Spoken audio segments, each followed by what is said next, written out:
There are some huge changes at every point of that buying cycle, driven by the fact that selling itself is changing. And, of course, the purchasing revolution has changed things too. So there have been very significant changes, enormous changes. Let's go through the changes step by step. Suppose we start with that apparently dead stage called changes over time, that no one gives much attention to. It's waiting for something to happen. Well, at one time, that was like a glacier moving very, very slowly. Today, those changes are happening faster than ever before inside the customer. And the winners are getting in there before a need develops. What they're doing is they're challenging the customer with ideas, with possibilities, more and more looking to create value and to keep a presence there in the customer. That used to be a very, very quiet part of the selling cycle. It's no longer that way now because it's a very active phase for the buyer, because buyers are living in an age where you can't afford to wait. The average company's got twice as many competitors as it had just 5 years ago. It's a fast-moving world, and customers are looking all the time, and salespeople have to be aware that even before the need, buyers are much more interested in change and in anticipating things that may be going to happen. Let's turn to the recognition of needs stage of the cycle. There was a time where it was a fairly easy thing to do, to just uncover customer problems and offer solutions, and that was the recognition of needs phase. Because what was happening was we lived in an era where there weren't as many choices for the customer, and the problems that the customer had were much clearer than they are today. 20 years ago, when I was first doing the research that led to the buying cycle, I was doing a lot of research with Xerox at the time. When a Xerox salesperson went to a customer and asked, "What are the problems with your present copier?" the customer would say, "The quality stinks, it's always breaking down, it jams, I can't keep the thing at a consistent level of quality." All of those things were easy problems. The need was very near the surface. It didn't take much to bring it out. Today, that same customer says, in answer to the question, "What are the problems with your present copier?" "I don't even know who makes my present copier." Now, there are problems. There are important things, needs, but they're of a different kind. They're deeper, they're more systemic, they're more about value than ever they used to be. Let's turn to the evaluation of options stage. How is that changing?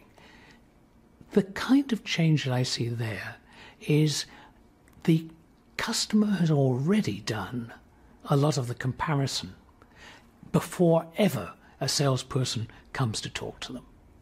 In fact, some studies are showing that well over half the decision is being made by the customer before they talk to salespeople at all. A customer can today access something like 20 times as much data about you and your competitors than they could 5 years ago. The customer's flooded with that data. They don't need a salesperson to show how we are different from them, how our widget is better than their widget. What the customer's trying to do is evaluate something more complex, to evaluate something with a longer time horizon, to evaluate, for example, a relationship, the kind of relationship they want with a vendor, to evaluate things like the capacity of that person to create significant customer value. All of these things mean that there's a different emphasis there in the customer today. In the resolution of concerns stage, a couple of important things have happened. One is we live in an era partly driven by the difficult economic times, partly driven because we're in uncertainty anyway. An era where customers are becoming quite risk averse. They don't want to make a bad decision. And fewer people want to stick their necks out unless they feel really reassured that this decision is right. Remember, the resolution of concerns is about coming to a comfort with the risks and problems that would come from going with you, the supplier. Now, the buyer needs that reassurance and needs it in more depth than before. And that is one of the driving changes, the risk reduction function of salespeople during this resolution of concerns phase.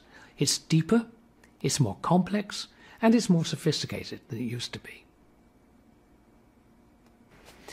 Negotiation is something that enters into the resolution of concerns stage.